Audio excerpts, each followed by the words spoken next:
Hi there. What's up? Let me adjust some volumes here.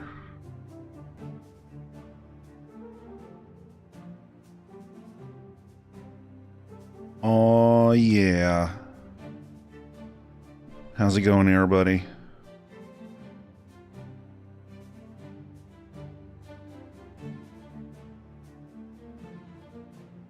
Help, I'm in a tiny window of a sheep.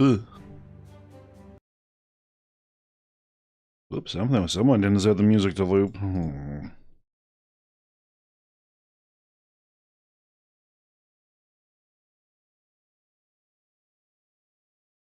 My bad. I threw that in at the very last second. I'm wondering why there's no chat showing up in my little paper box, but it's been an ongoing problemo.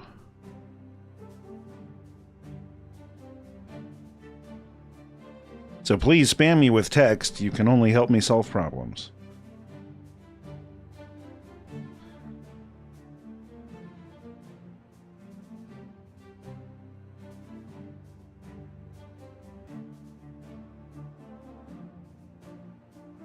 Nothing showing.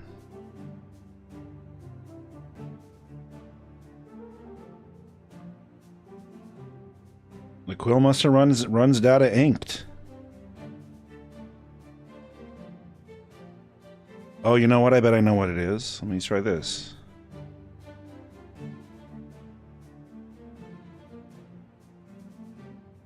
Aha! Solving problems.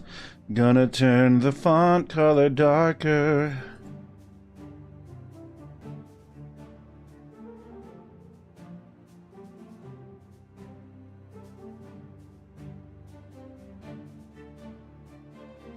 Nice. Good joke. I like it. Now, just to be extra careful, I'm gonna copy this. I'll paste it right here. I'm gonna do some refreshies. I think it's working. At least it was for a moment. So we'll just see what happens when more text populates and the old Streamlab updates.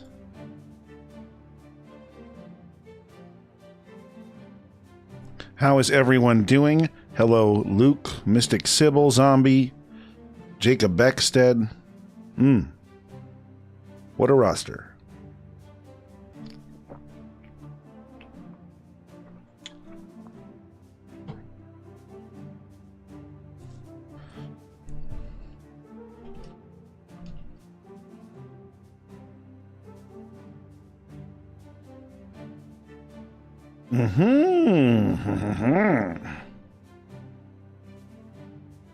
All right, well, I can make that a little bit bigger and fix it while the episode's going, but it's working. That's the thing that I wanted to see.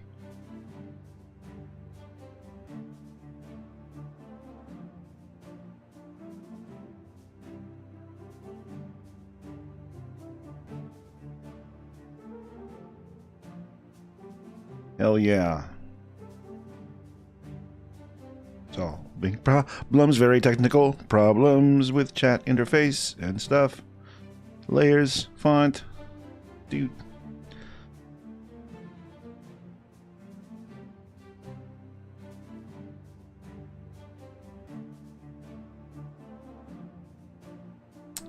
What do y'all think of the new live show overlay? Is it weird or is it good?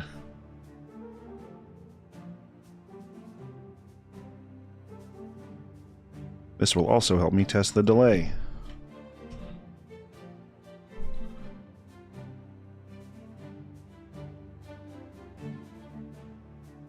That's better. I like that.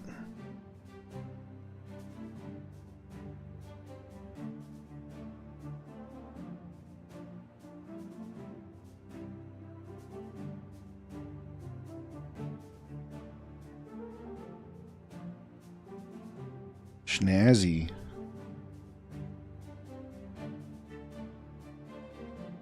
I haven't done this in a minute. I haven't listened to this episode yet either. I was busy this morning. Part of my morning was taken up by getting my other leg tattoo, so now I have the matching duo.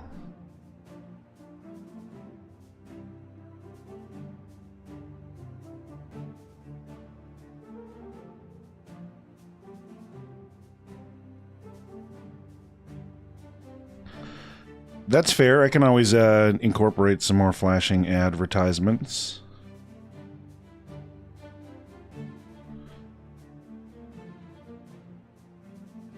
If I had access to all the episode art, I would probably use it for something.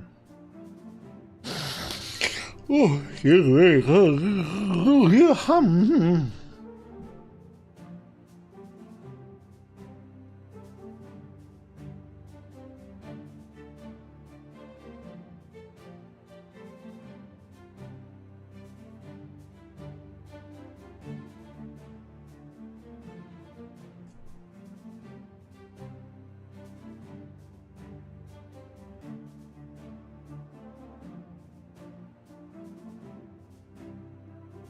Oh, they are the Oracle, the Southern Oracle from the Neverending Story.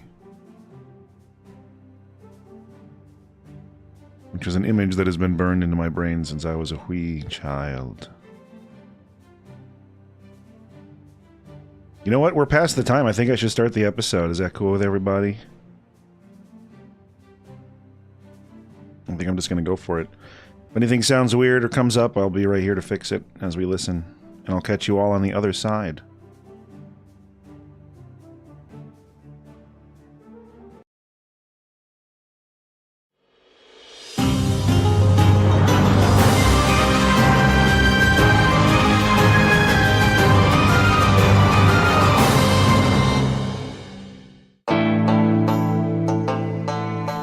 Nydrasili, the ancestral motherland to the sowers, and home to endless ancient green forests.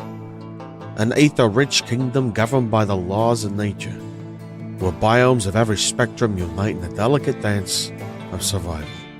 Sometimes I dream of the future, where I settle down in a little cabin in a verdant hill, near a serene lake, and spend my twilight years compiling the truths I've discovered into my memoirs. Dear listeners, if you have never been, this place is as far as you can get from the grip of political power, hungry to plant their flags and draw their borders, pushing the pawns of the people across the game board of civilization. Blech, boring. Trees are stupid. They live slow and die ugly. If they weren't so flammable, they'd probably be the most pointless thing I've ever seen. Oh, Dex, my infernal friend, your heart is barren of the poetry of nature. Yours is a life of chewing bones and pushing fart buttons. But my heart howls with the wolves and all the shades of nature's tapestry. Whatever you say, Con. Sounds like lame squirrel talk to me. I do think it's neat there's bears and stuff that eat people.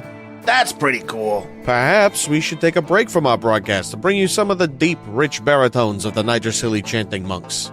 Their voices are like stone and water. And their message is a message of... Oh, fuck. Oh, shit. Oh, shit. What happened? You nearly scared the brimstone right out of my pee-hole. Something just brushed against my foot. It's probably just trash. Hell, the whole floor is ankle-deep in our snacky filth. You know I love to make rapper angels. This was no snack bag, Dex. This was a Harry and Crawley. Holy shit, this is it. They're onto me. They know what they know. And they've sent an assassin to end my life of political candor. You think the government sent some fuzzy trash beast to take you out? Because you're a threat? Maybe it's some kind of homunculus, or a familiar, a biological bug here to spy on our every word and collect our most private of informations. Con, we're already broadcasting everything we say. That's not exactly juicy deets. Well, then you tell me what it was. There, look. It's just a void possum, rooting around in our filth fields for crumbs. Gotcha. See? Not so scary. Oh, gross. Put that thing down, Dex. They're covered in void germs. I don't want to get bit and have a shot from some nod doctor so my jaw doesn't fuse shut. That's how they get you. That's how they put the microcrystals in your blood so they can scry on you. Relax, I'll deal with it. What do you mean, deal with it? I mean, I'm gonna put it in the trash chute and jettison it back into the void like a 6-pound snot rocket. Off we go, little fella. Ah, geez, Dex, this seems kind of cruel. Look, either you want me to tube blast this germ dog back into the ether, or you want to hold it for a while. Fine.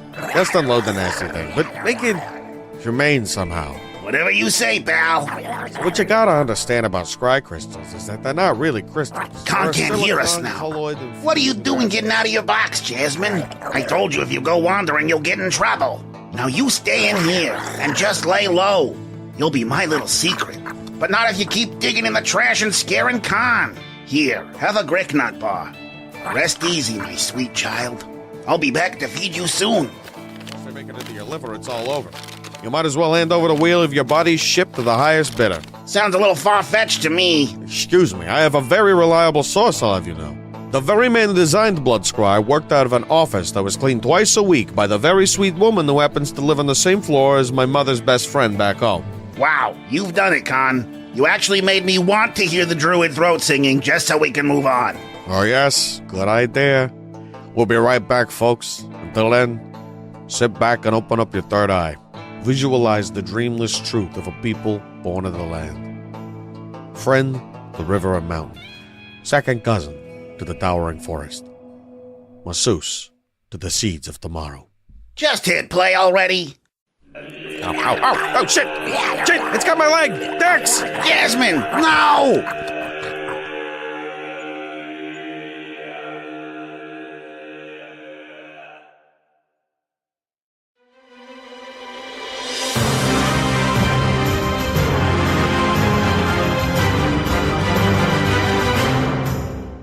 The edge of the forest feels like borders at war. This invisible line separates tree from field, night from morning, and spring from autumn. There are more trees, to be certain, but off in the distance, watching like curious bystanders at these outsiders, seated in a theater of mountains wrapping around the valley, blue like smoke and just as faded. Their white caps give them a distinguished look and pull them vividly off the azure backdrop of the sky. It took over an hour for the beast upon which you rode to yield, bend a knee, and lower its head so you could disembark to the forest floor below. And even now, the lumbering of its colossal footsteps shakes the earth below you, but makes barely a noise. They didn't tell you much, besides travel 3 days north, and when the time comes, follow the light. Bakima mentioned, if you get lost, the river might help you find your way, as it runs nearly north, but bends and winds along the way. The waters move fast, and they are cold even at a glance. The river floor is heavy with stones, its waters almost aubergine, with fading crowns of white foam. There's a chill in the air. The plant life here is just slightly more autumnal, faded at the edges, a green that dreams of yellow. And so north you march. For the first time, you properly hear Foe walk, and you realize with the right step, it sounds like bones rattling. Your eyes carry down, and you see that entire leg from the knee down is missing flesh, a skeleton. So, Foe, Aye? the hell happened? Which part? Ain't that a loaded response? You're like a gift basket of accident. Every one of these is a curse. Do they come together to make one big curse, or are they just individually competing with each other to do the worst damage?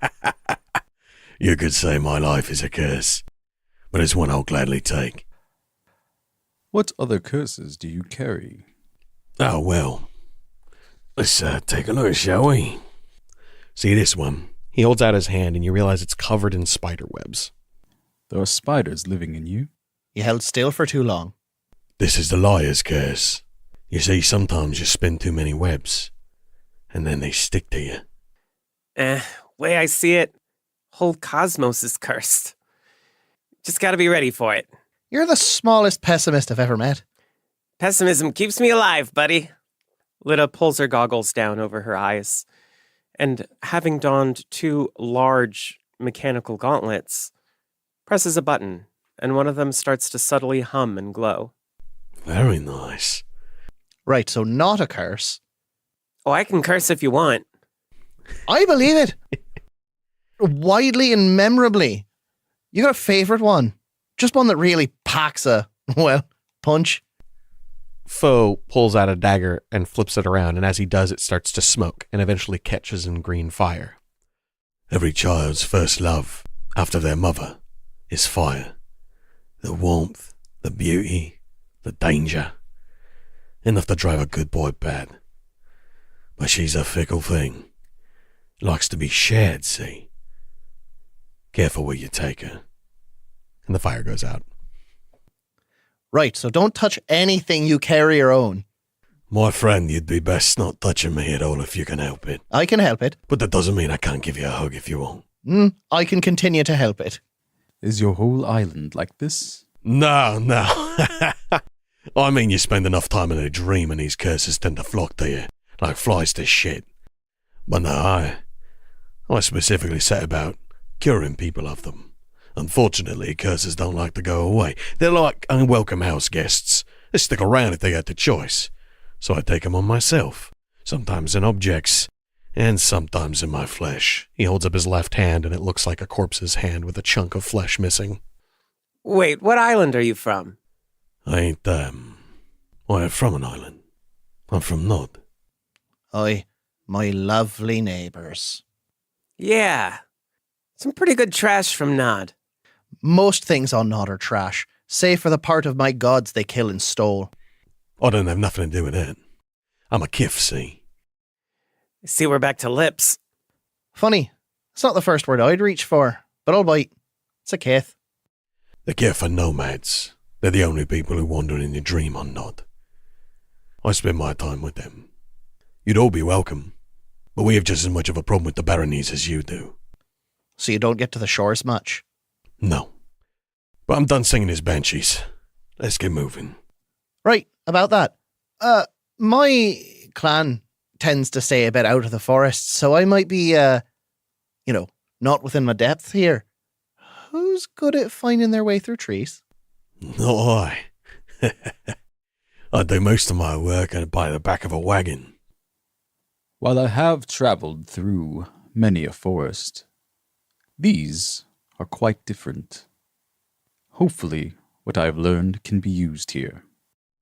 So just so I understand this correctly, they sent us out to the middle of fucking Nydrasili depths and didn't give us a single ranger. The first line of the song was, "You have been sent to die." Eh, I think I recall that vaguely. Stuck with me too. survival. I'll lead the way. See a go-getter attitude. Go and get him. After what feels like hours and miles, the river finally comes back into view, returning from its brave journey east with a vengeance. To your west is a grove. Now these trees, compared to where you have been, are dainty things indeed, hardly 30 feet at the tallest.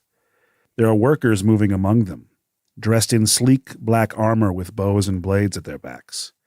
You would have assumed them guards, but they tend to the trees with care, feeding, nurturing like doting parents. But it's not the military arborists or the trees themselves that rob you of your breath, but the fruit of the trees. Pods, clear to the light, and heavy with a kind of sap, supported by multiple trees at once. What kind of single fruit grows from multiple trees? But the size of them. Larger than any man, easily 500 pounds if they're an ounce. And inside these hanging bulbs are not seeds or pits, but sailing ships. Newborn vessels woven from living branch and bark, green and glistening, stubby masts protruding like undeveloped fingers. You had heard that many ships in the land are not made by saw and hammer, but by song and storm. Far behind the orchard you see a large ship take to the sky, last season's first flyer. A fully developed airship unfolding its sails and fern wings, moist from its hatch and shining in the sunlight. A worker rides inside, stroking the railing proudly, singing to it with encouragement, and steering it over the tree line to fly south, to one of the few cities in this land. That's a thing of beauty. Damn sight finer than most of the shit we put out in Nod. Couldn't disagree with you there. Now, if only we had that back at home. Could you imagine how many more raids we could go on? You got the ship, right? You're the captain? My ship, my skeleton. It's one of these, right? In a manner of speaking. You raid too, huh? Prolifically and loudly. So just so I understand, it sounds like most of you have got beef with the Nordites. Well, like I said, they got good stuff. Couldn't agree more. They have the best stuff. The most important stuff. Fucking my stuff. Whoa. Nobody's called dibs yet. They tried to, and that was the problem. We have accepted a position beneath them. We trade with them. They desire our ergon. I don't understand why there would be beef. Hey, if you were to, quantify the amount of ergon you got, well, just ballpark. Well, the term and the measurement of ergon is quite foreign to us. But from what I've heard from the Nordites, it simply rains it. You are shitting me. Where are you from again?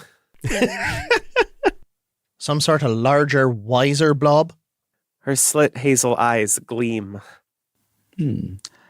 Well, my island is in the far corner of this core of archipelagos. Uh-huh. The ergon rains, volcanoes erupt. You know what? Maybe I've been a bit standoffish. I'd love to get to know each other a little better, my guy. Go back and meet the parents, huh? Yeah. Look, I'm sure it's lovely at your home, but if I can offer a word of advice, just remember the Nordites will sink to any depth to get what's yours. They have made that quite apparent. Oh, you can feel the love. They told you 3 days north. 3 days. You've been through a lot of days. The tiny clock inside your brain screams at you about hours and minutes. But these days are unlike others. You swear the daylight ebbs and flows as it sees fit, never quite slipping into night. You've been walking forever. The mountains don't look any closer than they did when you first started. When the sun starts to finally fade to a twilight gray, and the night settles, you could almost weep at the chance to rest. There's a chill in the air, so a fire would be welcome. And while you have rations, they are military grade. But all things considered, you have to admit, the ground always seems soft. You can't seem to find a crooked rock to jab your ribs. Always a hint of give to it, like a soft mossy carpet. Lida, do you think those mountains are walking the same direction as us? I'd believe anything in this place. It doesn't make any sense to me. You know what'd be better? If we filled this forest with trash.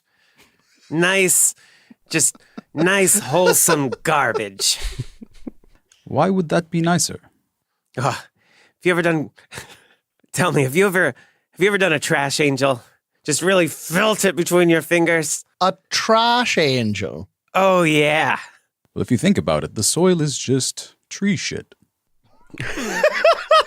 Oh, I can't stop thinking about it. I didn't think I could ever hate the forest more. Make a soil angel. Oi, make a shit angel. Oh, no. That sounds awful. I'm glad to see where the line is. I can tell you right now, the soil feels great. Oh, you're not wearing shoes, are you? No, there's one. Pointing at something floating inside of it. No, but I am mimicking toes, and the soil feels great in between them. Oh, gob. Each toe is the same size. Oh, no. It's unfortunate. Wait, are they all little piggies or big piggies? They're all Don't say it. awkward middle pinky. Oh, no. Like They the all little- got to market? Wait, are there something wrong with my toes? On paper, no. So in which way are they wrong? It's just, you could just not have them too. Or have them. It's the indecision for me.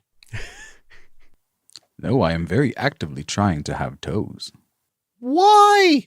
If I simply stop wanting to be, there's a chance I may be nothing. You'll feel that way right up until you stub one of them.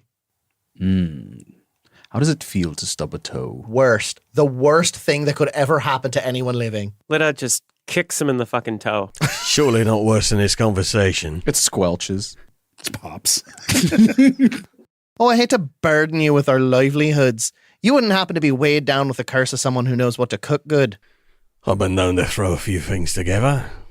And are they safe to eat afterward? Well, my name is Sin Eater.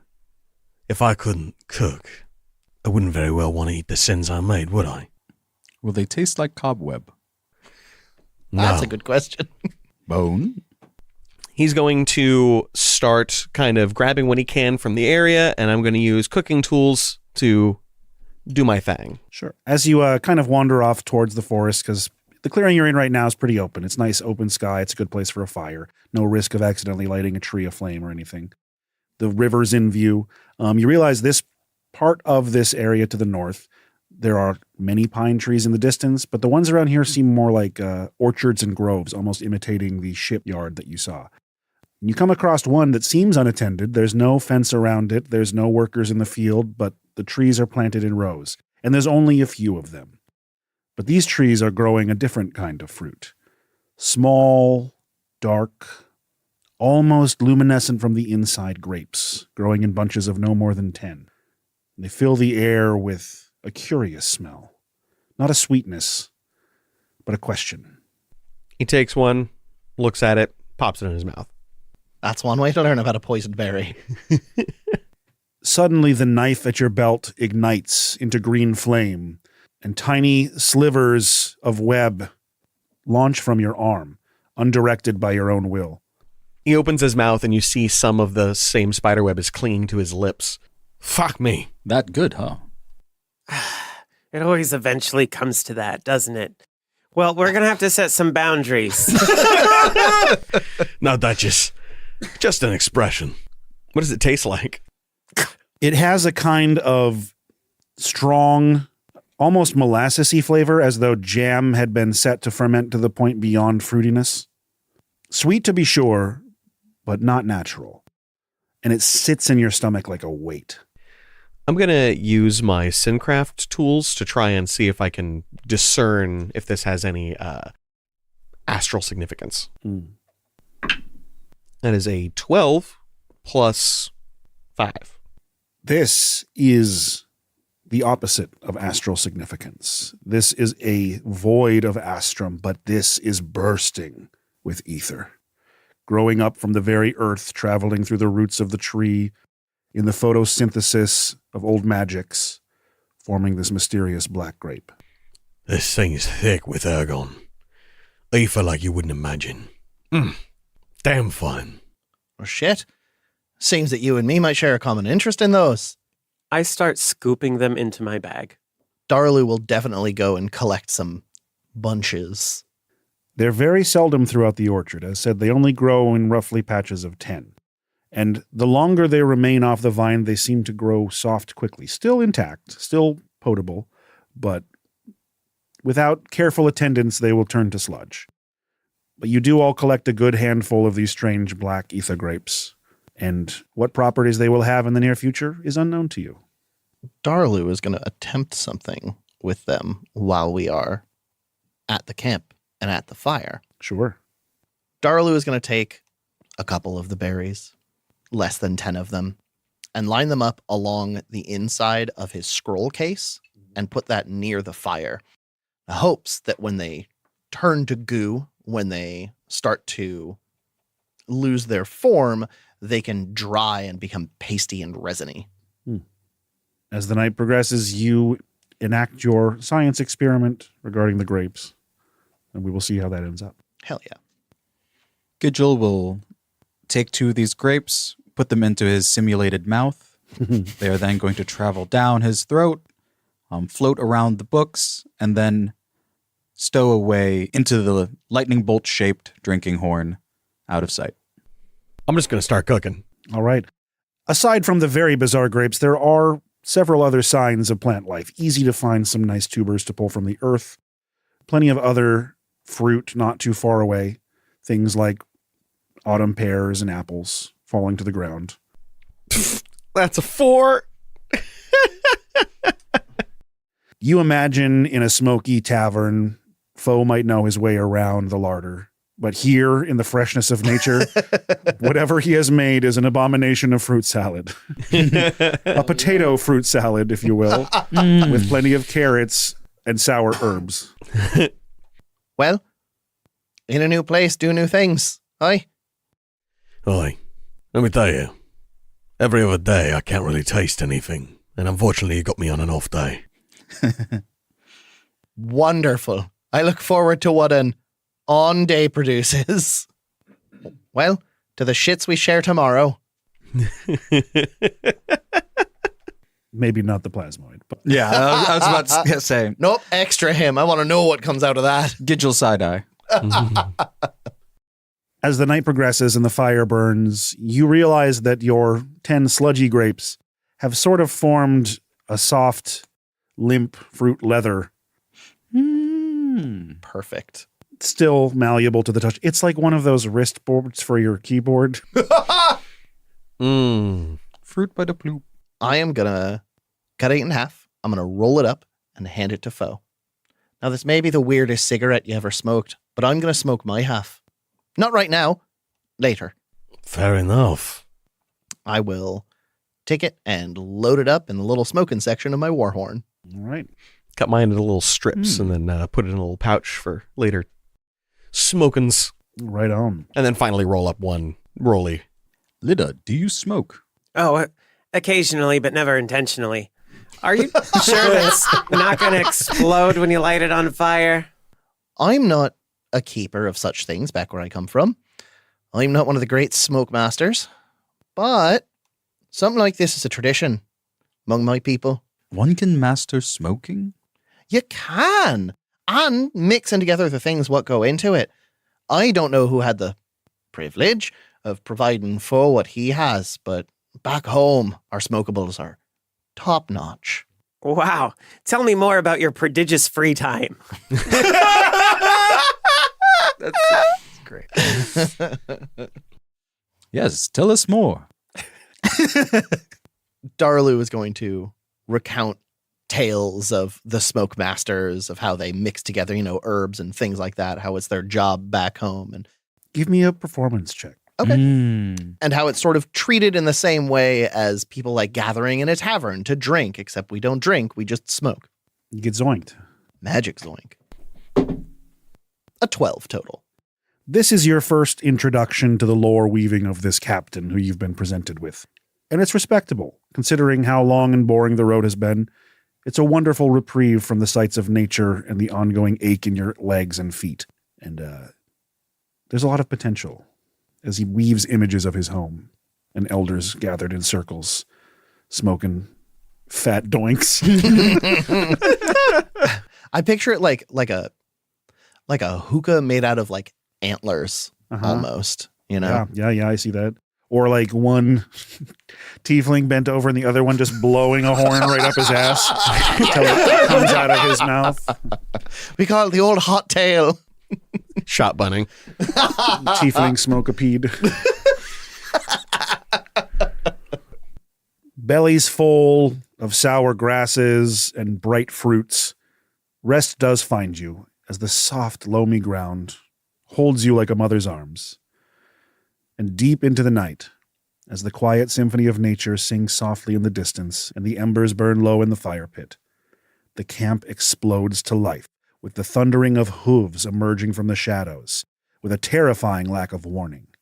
Dark, powerful shapes sail through the air, leaping over the flames, your prone bodies, and landing with an explosive thud, and dashing off into the night once more.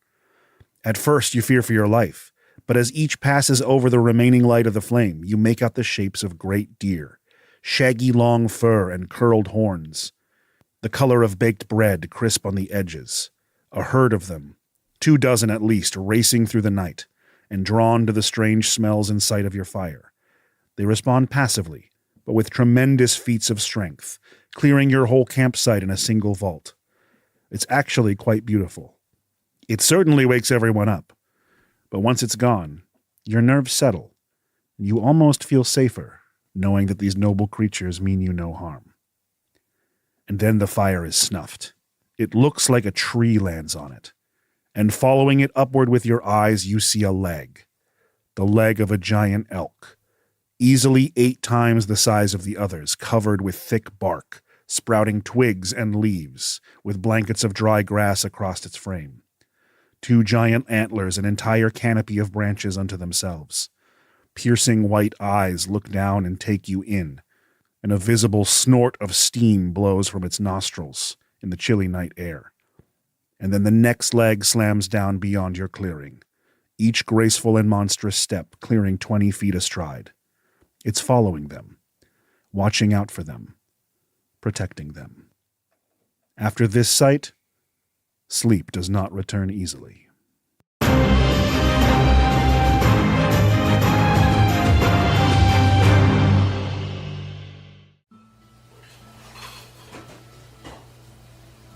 Oi, oi, oi, Carter! New team just hit the league, come on in! I don't know how you listen to that shite. Well, I don't know, something to do in it. Bit of diversion, you know? Like an holiday for the ears. Besides, this ain't the official channel. It's Dexon Con! They're a riot! Well, don't go poisoning my sound waves with your trash. Who took the jam out of your biscuits, son? Well, it's work, innit? It's always work. Day in, day out, knuckles bleeding so the baronies and duchies can drum up new tech to keep the dream at bay. My little girl tonight, I try to give her tiny little feet a tickle, and she starts crying. Hands too rough, see? Everything's too rough. Like I'm turning to stone. Come on, me old tragic. Have another pint. Wouldn't do to go spitting treason into your cups. There's ears everywhere, innit? I've got 3 years left of my bond before I can get a land and sea grant. What are you talking about? You're gonna go out into the dream? Start a settlement? Wrong direction, son. No way. What are you gonna do out in the ether? You can't even find your way home at the end of the night, let alone your own arse with 2 hands. It's not as though I'm going to live a life of adventure like some league trash. I'm headed for Nydrasili. Or better yet, there's islands out there, see? Whole island to yourself. How's that sound? Somewhere in the astral desert, away from the dream and nod, where my little girl can play in the woods without a fucking ether torch. If the fires go out, I'm not waking up finding her inside out and turned to stone. Or worse, mutated. I heard they're letting Dreamt into the Duchy of Strife for diplomatic convention. Huh. Fucking diplomacy. Put the flames to him. Might as well be liches, eh? I'll drink to that. Leave the mutated Dreamt to the kith. We kin got to stick together.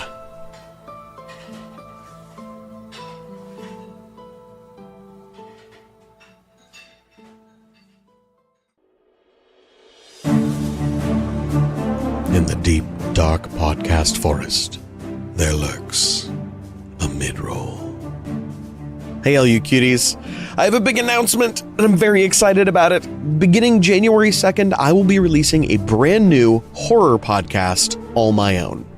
Written, produced, and voiced by me, The Heresies of Radolf Burntwine is a horror fantasy medical mystery, following the titular character as he wanders through a cruel, sinister world where the gods are viruses, and humanity is merely their playground. It's dripping with lore and atmosphere full of religious, medical, and bodily horror. So without further ado, enjoy the trailer for The Heresies of Radolf Burntwine.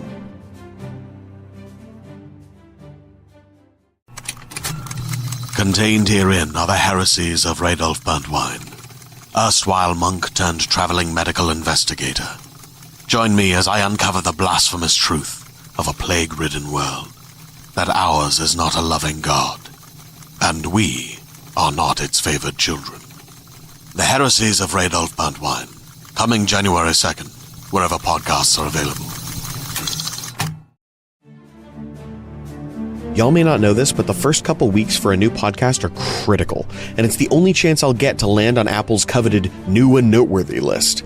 LUQ missed the boat on that, and it took a really long time for us to build up what steam we have. I'm hoping to get it right this time, and to do that, I'm seriously going to need your help. Even if the show doesn't really scratch your itch and you're not really into the horror thing, that's fine. Just give it a listen anyway. You don't even have to actually listen to it. You could just kind of turn it on and forget about it. But if you could do that sometime in the first week, ideally on release day, it would mean more to me than you can possibly imagine. And if you really want to make a huge difference, like a massive, massive difference, please leave a positive review. Every single one of those counts, and it doesn't take that many to knock me up into that new and noteworthy area. If people look horror and they see my show, that would mean everything. Law and I have been working our booties off trying to get Season 3 going, and this will in no way impede that. We're still trying to formulate how we're going to handle Patreon things as it relates to my new show, but I'm sure we'll figure it out soon, just like we'll figure out what's going on with the actual Patreon for Season 3. Thank you all so much for listening, and thank you for indulging me, and a very special thanks in advance to everyone listening to my new show. It means a lot.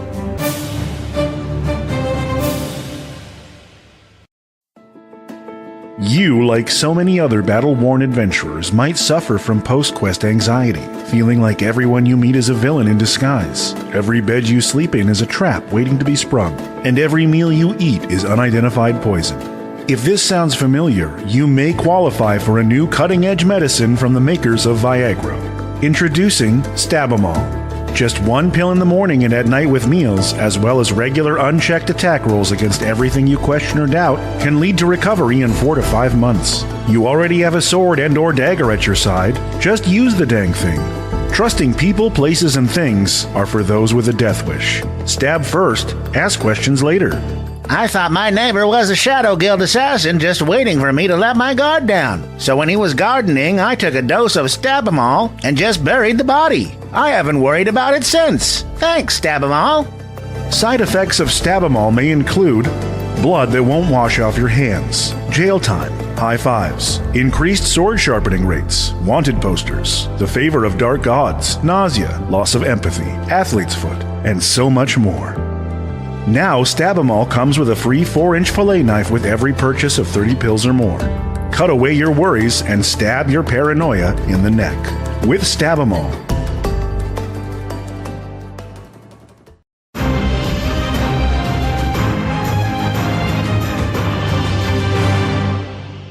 On the second day of your journey into the north of Nydrasili, you become more aware of the strange things nature hides from you in this domain. You're less certain the mountains won't rise up and stroll away. Which tree and which cave is a limb or a mouth of some great beast waiting to spring to life? You see tracks, huge tracks, bare paws the size of dinner tables. There are geese in the sky flying in an inspiring chevron until they pass the visual threshold of a distant mountain, revealing that they too are as large as most sailing ships you've been on, just very, very far away. Once again, the river returns into view to your relief. You've learned the rapids are dangerous, but the water is clean and sweet, and any chance to dip a hand is a welcome rest indeed. Foe's personality seems almost to have slightly changed. In his dreams, he was tossing, turning, thrashing, whispering, mumbling. Now he seems somewhat more collected, a little bit more respectful. Gods, it's delicious. I haven't had water like this since, well, ever. Dipping a hand in and bringing it up to his mouth, Darlu's eyebrows shoot up. Fuck. Didn't know bees made water. I like that. I'll take a bit of a honeysuckle myself. Just kind of dip my head under the water and start to kind of clean off the portions of crusted blood on his horns. Watching her companions, Lita scrunches up her face as if not quite believing it before dipping her hands into the river and bringing it to her mouth. Ah! Where's the rust? Where's the runoff? Oh, domestic water! Lita, who cursed your tongue? Wasn't me. I swear. The waters in Tabia Sedu bite. This kisses. Perhaps it is not domestic water. This is wild. Well, at any rate, it's okay. I brought my own. Huh? Lita fills a container with water and then drops a rusty piece of iron in it. You can't be doing that. You can't be doing that. Perhaps Lida is iron deficient. Right, but I don't think you can fix that by drinking old nails. Hey, we call it Tinker's Tea. You can call it whatever you want. It's sickness waiting to happen. they don't get a lot of meat. Keep that in mind when they spend their time on the midden. Meat's hard to come by, which means they're going to be low in iron. Plus, everybody knows goblins can break down almost anything in their guts. Same. It's like I got something in common with each of you. Cindered embers, I hope that's true.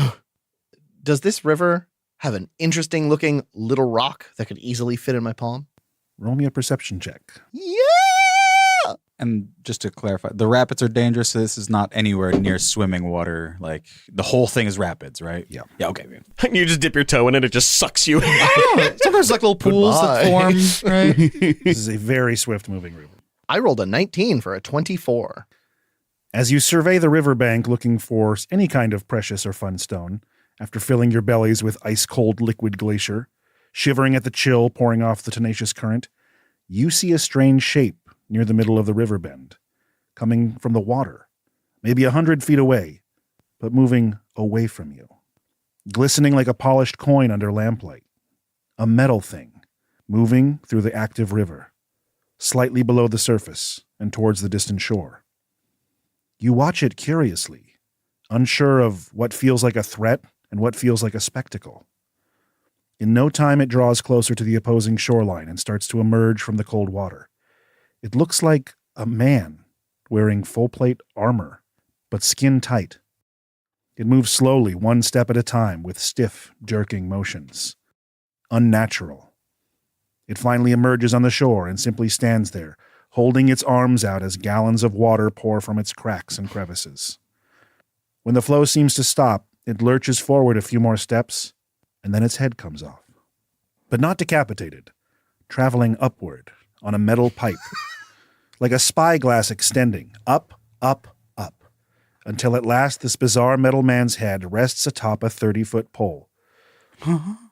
There's a flash of red light that shoots outward from where the creature's eyes would be and spreads into a vertical line, hovering in the distance, connected by flickering lines of light. And then it rotates slowly.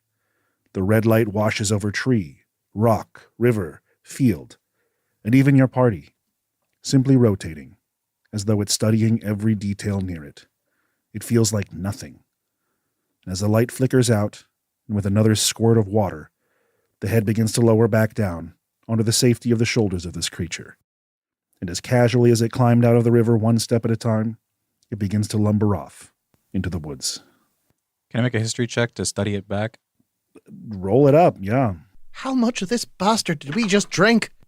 It's a 19 total to take as much notes of this scanner? You have read a little bit about Nydrasili, studying your histories in preparation for your adventures to come.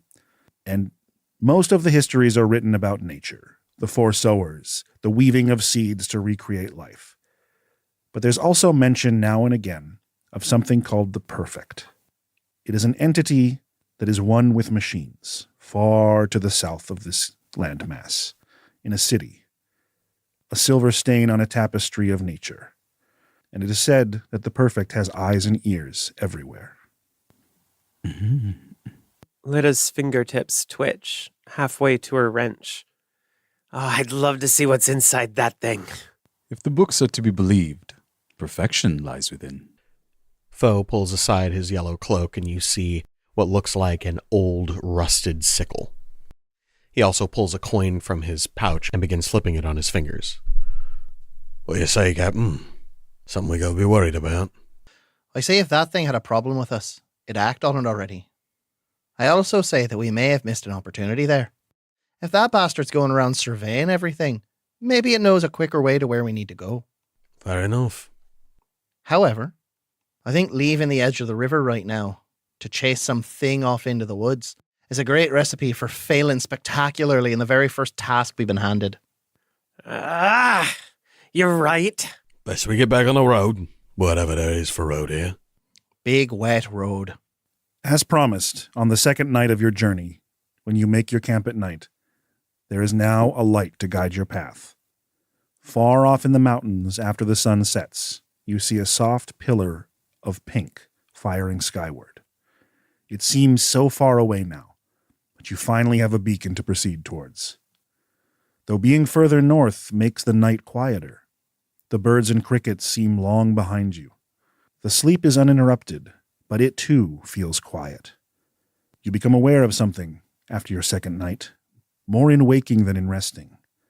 There is no memory of any dream as you clear your eyes.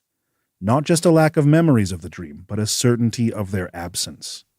The rest is somehow hollow, like a meal that doesn't fill your belly. But the road before you now has margins. Your internal compass springs to life in daylight. So onward you set, from valley and riverland into the hills transcending into mountains. Foe can barely breathe. At first, you suspect it's because of all the cigarettes, but you think it might have something to do with the altitude. Gidgel is not doing so well either. A bit of his features are sagging. Foe, you don't look so well.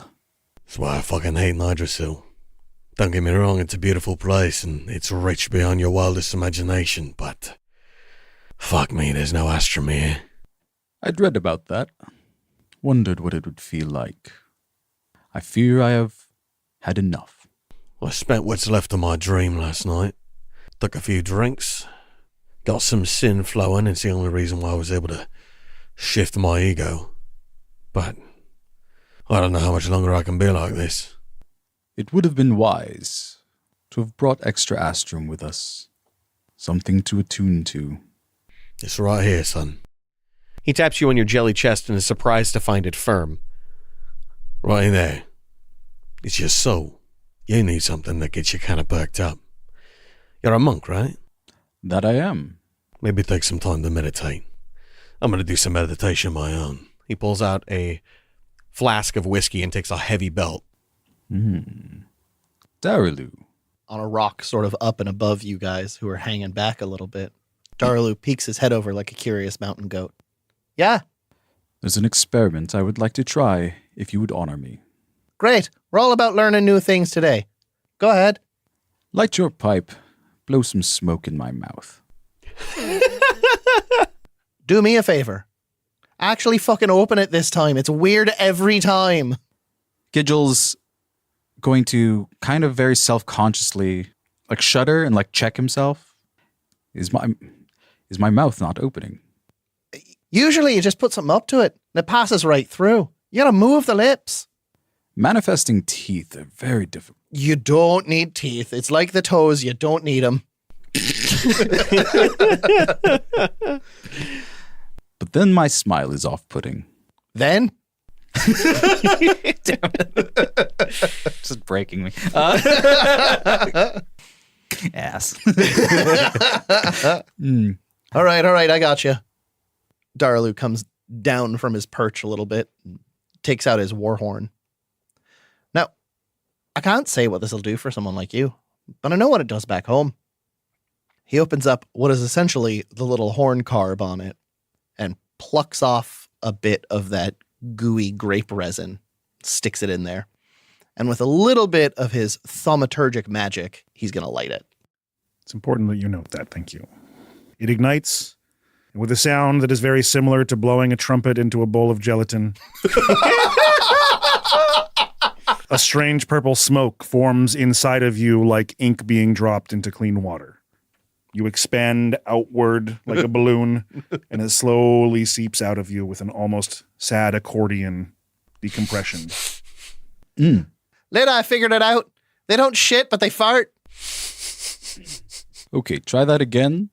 Happily. I will keep it within me. All right. You usually aim for like 5-10 seconds or it gets a little harsh. Breathing in deep and playing out another sustained note on his war horn, he is going to press this sacred object into your goo mouth. Lida comes around the corner. What are you talking? Oh my God. What the? And this time the pocket remains expanded in your chest as you begin to break down the camp with this cloud of purple just sort of floating inside of you. If I can, may I corral the smoke to exist within the vessel that is my nose, if that makes sense, to define the color of my nose. It takes more than just nose, but the inside of your what would be skull is now smoke-like and helps form this purple nose coming off of your face. You look fetching. Give us a toot. Oh, happily. Do you want to open your mouth, or do you, can you do this on your own? I'm a big boy. All right, say ah. Give it a go. He takes a pretty hefty rip. Now, I don't know if this would manifest inside the plasmoid, but certainly for you, when you pull on it and enjoy the flavors of the weird smoke. Not only do you get the sensation you usually would for this, but little flickers of memories of somebody distantly dead, someone gone long ago. Oh, that's the witches, that is. Didn't know they trafficked in witchcraft, but I'm still getting to learn about them. Witches hex. Witches sex. Sex. That's the witches. Did you fuck my horn? No. Do you mean to say it was as good as sex? Exactly. Right, so this moment on, starting a dictionary. Fair enough. It's called kifkant. It's a way of thinking around a word. Sure. It's how we keep our minds safe from the dream. Then you just get into the habit of it. Lida, we might need you. We're doing a whole lot of... Whoa. I don't know what a chinary is, but keep your dick to yourself.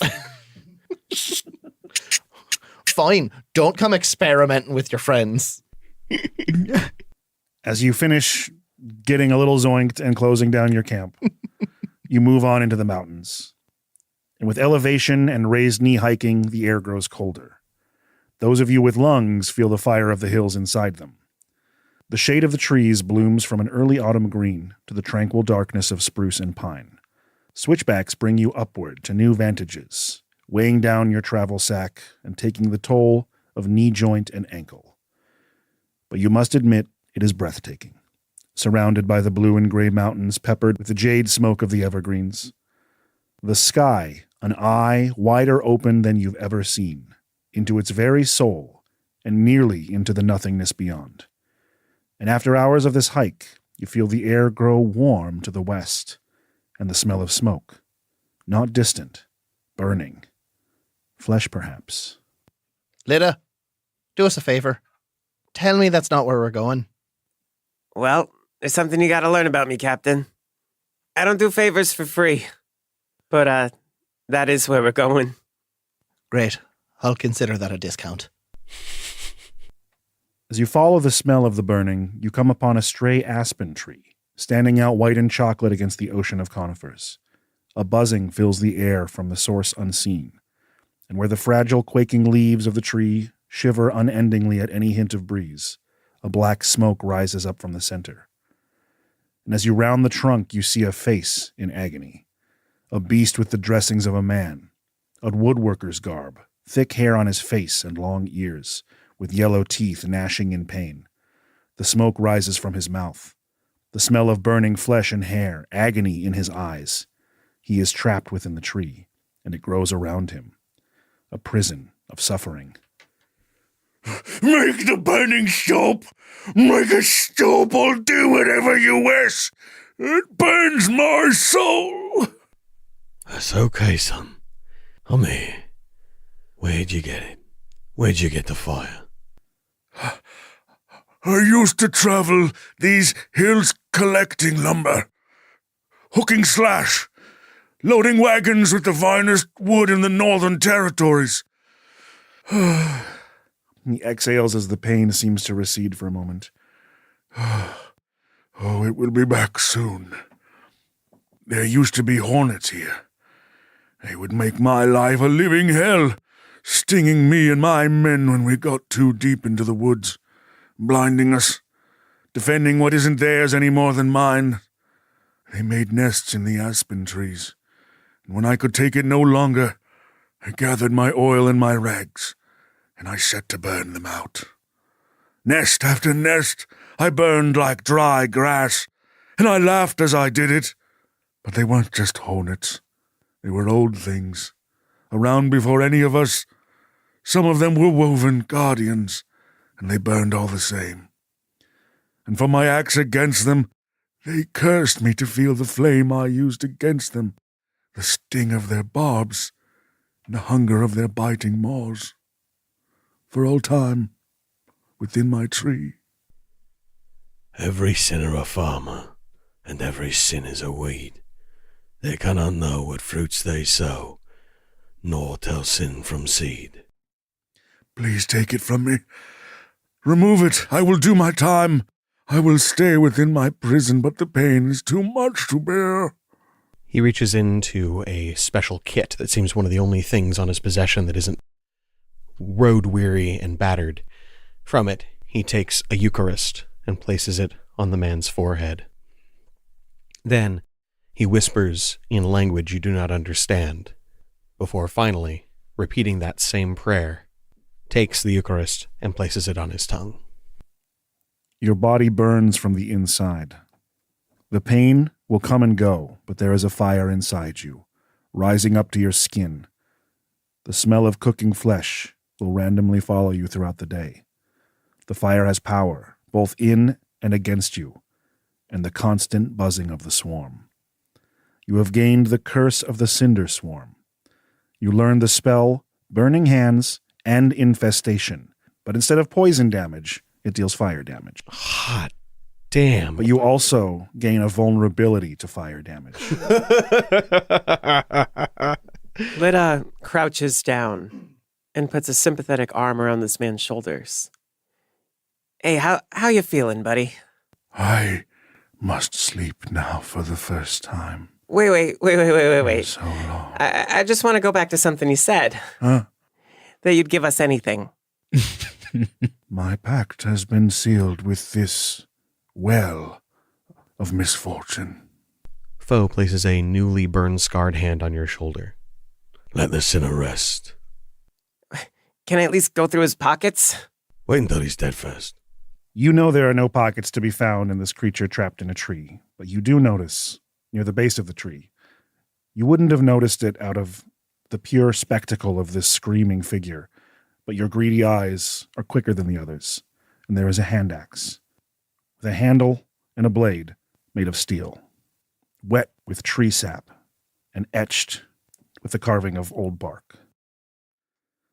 With the day's journey, you reach the peaks of the low mountains to overlook the landscape beyond. And what beauty lies before you? A new valley, a secret from nature itself, perhaps, and neither oak nor pine, but a lush jungle of ancient trees and twisting ferns. The warmth of this place rises up to soothe your cold joints.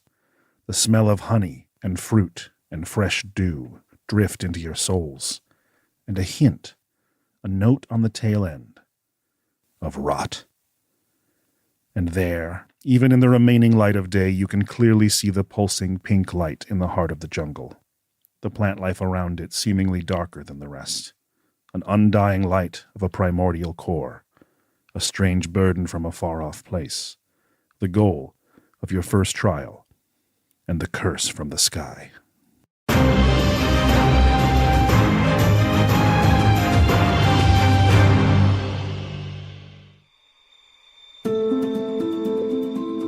Charred flesh and twisted root.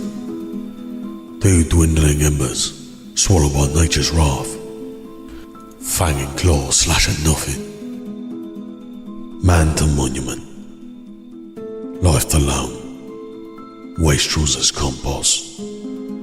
Cool. The innovation. The sun eats its own guts and shits light. Green things lap up the shine. Energy arranging itself in discrete packages. Calloused hands and hungry mouths eagerly picking at the dung heap. Lighted up in watching wonder. The sun reborn in a cradle of stone. But the light's not for us, see. We can use it high, and use and use and use, but we can't drink that red and gold. No matter how thirsty we are for the warmth. Burning is just too much of a good thing, you see. I've had my fill now. Thanks to you, me old tragic. My next nipper creature, I'll whisper your name. Oh fuck, I never got it. Oh well. Let me tell you, this Captain Kid's a fucking Burke. Thinks a pair of horns and a pair of balls entitle him to the cunning of the universe. Or at least what's left of it. Now that dear old dad and merry old mum put it into his head that he's made for something great. All for you, sonny, all for you. The world's a gash and you're a cock. Where I know, my strapping baby boy's coming in for a landing. Hope it doesn't get him killed. It's never worth the mess. Fuck. I'm out of flags. Maybe that jelly boy's got some tucked into his flaps. The gobber seems like she'd be good for a pack of jesters.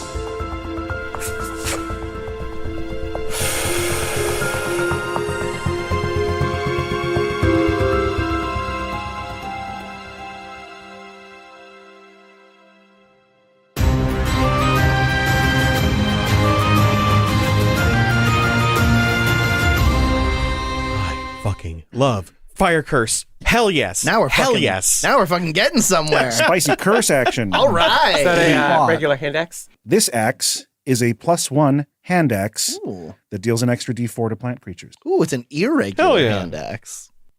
I fucking love it. I'm excited to take on curses. I'm excited to hear what your favorite moment is.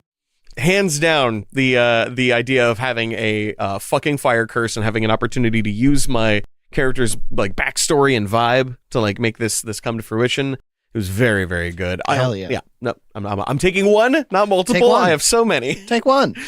My favorite Momo was the, I don't know what to even call it. The eye of perfection. The the metal man. The metal wandering. man. Yeah. what a like stark contrast. What a tone shift. That, you know, in the midst of like unimaginably colossal nature, there's just one. Just a little guy. Just one little guy. I'm bad with auditory processing, so my brain was basically making Siren Head from the fucking. It's literally like this tall-headed Siren Man, and I'm like, I don't know why that's where I'm going. But yeah, I just remember like while you were describing it, there was a definite like shift in my mood. Yeah, so it moved me. Yeah, like the eye laser scan over like, things. You're like, that's not like, what we're doing here. Well, why don't I get to move yet?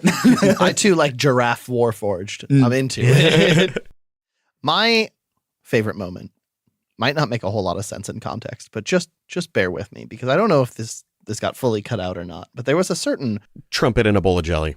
that is definitely up there, and I'm gonna laugh about that for a while. But no, it was subtle. It was quick. I didn't need to pull it out too much.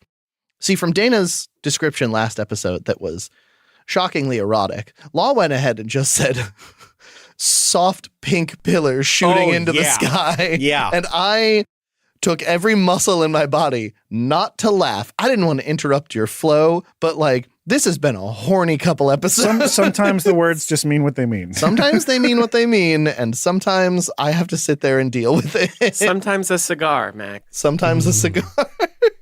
Cinepast pillar. Cinepone dong. My favorite moment. Blow smoke into my mouth. Yeah. Shotgun it, baby. Like that. Those words. That's all I have to say about it. It just, I had a reaction. It was so good. Is that? It's good. I love it. Is that horny? What? Is it not? I mean, it's war not, horny. It's not horny. I see. I just had fun kind of describing Nydrasili because this episode was very much expletive of this is what happens here, and these are some weird things. I think maybe the baby ships are my favorite. I just love the Picture little me, podlings. little baby ships. Yeah. Like, their little wings like not developed yet. Like I wanted to ask if they dreamed, but then the whole thing was like, no astrums. They don't even dream of being big galleons yet. And it won't really matter too much later. But as a fun note to Max, the sap, the grape things you collected and we're gonna try to smoke, they would not light unless it was magical fire. That Oh, cool. Hell yeah. you would just hold it up to the flame and be like, this isn't doing anything. Nothing's happening. I know fucking thaumaturgy can light or put out like candles. Sure. So why not a fat bong rip? Yeah. Of course, thank you to Hediger the Ediger for editing our episodes with a brilliant hand in mind. And thank you so much to Brie Golden from Golden Stylus for a map that is yet to come. But when it do, I'm very excited. Ooh. And we hope you like the juicy flavor of Season 3 thus far. And until you return to the juice bar, we wish you luck.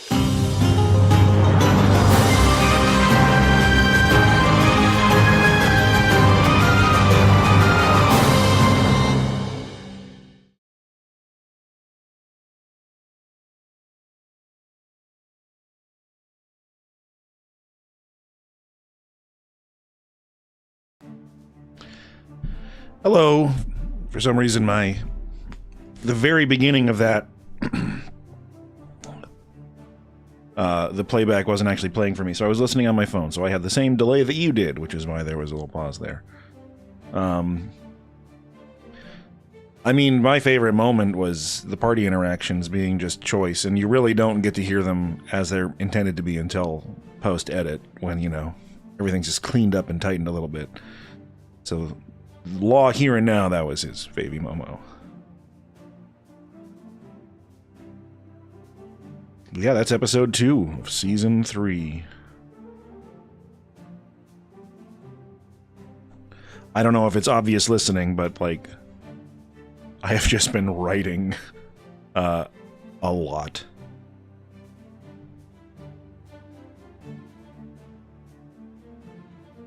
All D&D stuff since my new job started, so I don't know if it makes me better or worse, or if it starts to sound repetitive in my style. But I'm cranking out like 50 pages a week, and I love it. Some weeks less than others.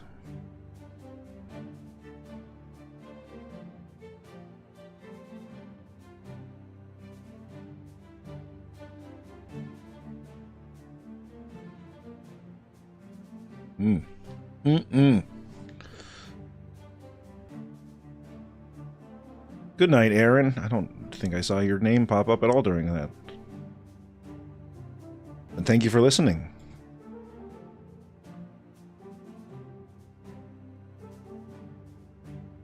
Yeah, it's pretty obvious that we've all spent literally like hundreds and hundreds of hours sitting and playing D&D together, learning to read each other and balance our humors.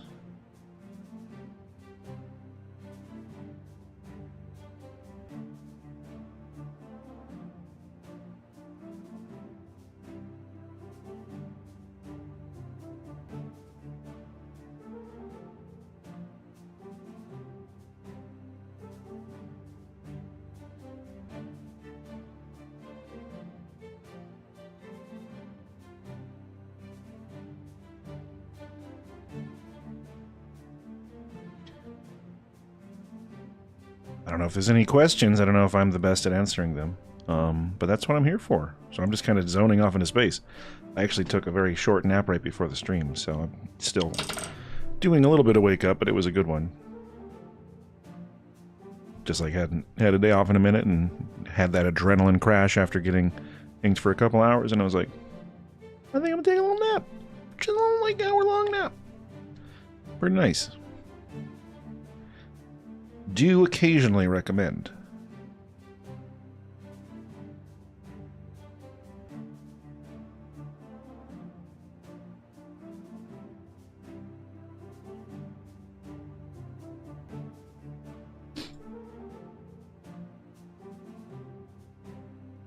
Oop.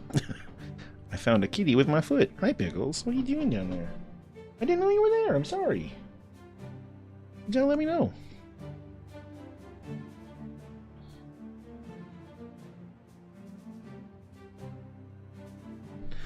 Oh, yeah. I mean, any chance for a DM to feed into something.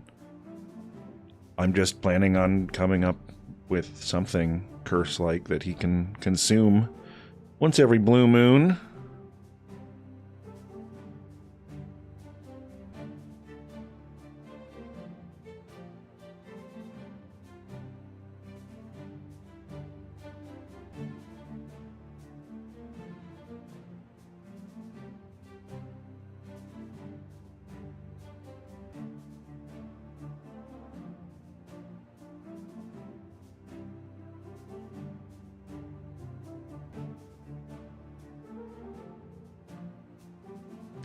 Teagle girl. She kept trying to climb in my lap and meow a bunch, which is adorable and I love it. But I was about to go live again. And if she can't bug me, she likes to just sit right between my feet. Which is cute.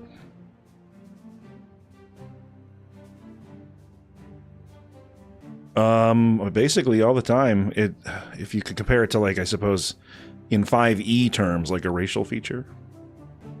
They all come with a benefit and a disadvantage of some kind. But we've only got one now, so like we can't really defined the concept with one instance. So it'll probably change a lot as we progress, but I don't know what that looks like yet. But hopefully that gives you kind of an idea of what we're looking at right now.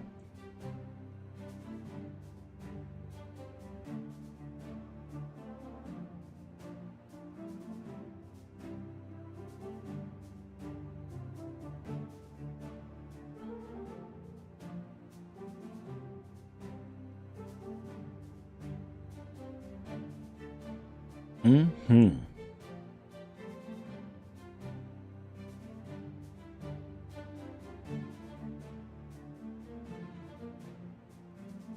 I'm not seeing much other activity regarding questions, which isn't a problem. It's the only reason I would stick around. Otherwise, I would let y'all fly free like the internet pigeons you are. And follow suit, leaping from the top of the building. To either be caught and carried, or plummet like so much gravity garbage.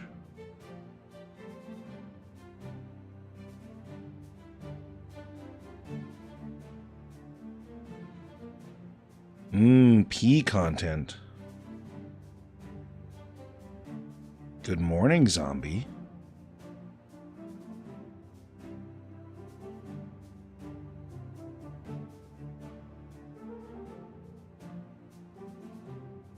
That's fine. I'm not, like I said, I'm not calling anyone out for not asking questions. That's no problem for me. It just means we're probably going to wrap up here soon.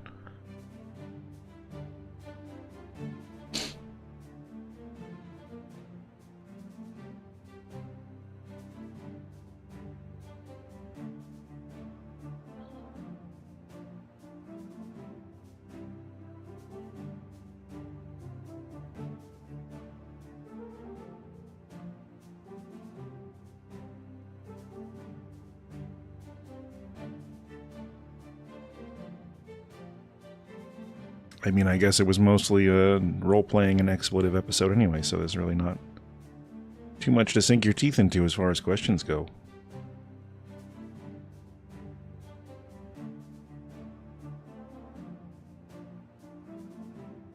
So with that, I hope you have a wonderful evening as well, and all of you, and until episode 3 of Season 3, I wish y'all luck. Goodbye.